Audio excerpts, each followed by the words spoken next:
মুক্তির আগেই নকলের দুর্নাম কুড়ালো রায়হান রাফির সিনেমা তুফান। টিজার প্রকাশ্যে আসতেই আরেক দফা হাসাহাসি হলো রাফির নির্মাণ নিয়ে। অবশ্য এই পরিচালকের বিরুদ্ধে নকলের অভিযোগ নতুন কিছু নয়, তার ওপর আসা নকলের অভিযোগের ফর্দ বেশ লম্বা। কপিরাজ শব্দটি যেন রায়হান রাফির পদবি হয়ে উঠেছে। মঙ্গলবার ছবির অফিসিয়াল টিজার ছবির নায়ক শাকিব খানের ফেসবুক পেজে প্রকাশ করা হয়। এর মেকিংয়ে ভারতীয় সিনেমা কেজিএফ ও এনিমেলের মিশ্রণ খুঁজে পেয়েছেন নেটিজেনরা। এরপরই রাফিকে এক হাত নিচ্ছেন সিনেমা প্রেমীরা। রাহাত নামে একজন তো তুফানকে সরাসরি কেজিএফ ও এনিমেলের কপি বলে ফেলেছেন। রাশেদ নামে একজন টিজার দেখে বলেছেন, মনে হচ্ছে সাউথ ইন্ডিয়ান মুভির টিজার দেখলাম। তুফানে নায়কের পোশাক ও অভিব্যক্তিতে কেজিএফ স্টার যশ ও এনিমেল স্টার রণবীরের লুকের খিচুড়ি পাকিয়েছেন নির্মাতা রাফি। লুক, গেট আপ, সেট ও মেকআপ সবকিছুতেই কেজিএফ সিনেমার কপির আলামত রেখেছেন এই পরিচালক। যদিও রাফির দাবি এই ছবির লুক ও অ্যাকশন নাকি একদমই আলাদা। তবে কেজিএফ সিনেমার বাজেট নকল করতে পারেননি নির্মাতা। বড় বাজেট না থাকায় ছোট ছোট অস্ত্রশস্ত্র দিয়েই কেজিএফ এর স্বাদ তুফানে মেটাতে চেয়েছেন নির্মাতা।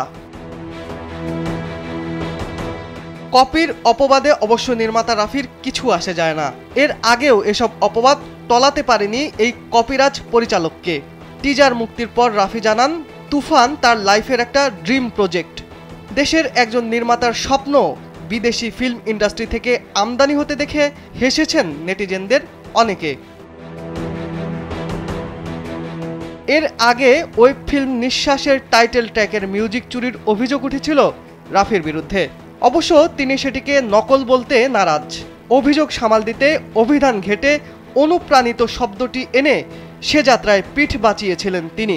এছাড়া আফরান নিশো অভিনীত প্রথম চলচ্চিত্র সুরঙ্গের বিরুদ্ধেও ব্যাকগ্রাউন্ড মিউজিক নকলের অভিযোগ উঠেছে। এটিও রাফির নির্মাণ। নেটিজেনরা নকলের তথ্য উপাত্ত হাজির করলেও রাফি মেরুদণ্ড টান রেখেই জানিয়েছিলেন তিনি যা করেছেন সহি পদ্ধতিতেই করেছেন।